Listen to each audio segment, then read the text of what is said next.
యూనివర్సిటీలో ఆయన స్టూడెంట్గా ఉన్నప్పుడు ఆయన ఇచ్చిన పిలుపుకి ఎక్కడో నర్సాపురంలో ఉండే మేమందరం స్పందించి స్ట్రైక్ చేయడం అనేది జరిగింది. ఆ రోజు నుంచి కూడా మాకు ఒక లీడర్ లాగా, మా నాయకుడిలాగా ఆయన మేము భావిస్తూ వచ్చి నన్ను అలా మేము ఎదిగాం. ఆయన అప్పటి నుంచి అబ్జర్వ్ చేస్తూనే ఉన్నాను.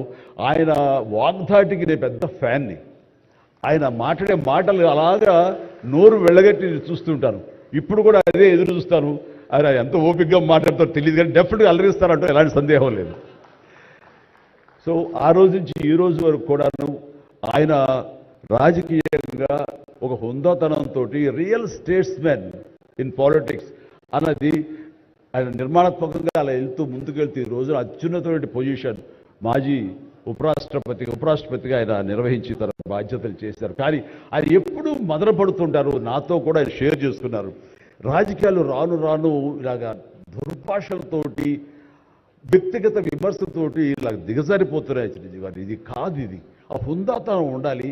ఉండి కూడా ఎన్ని సాధించాం మేము.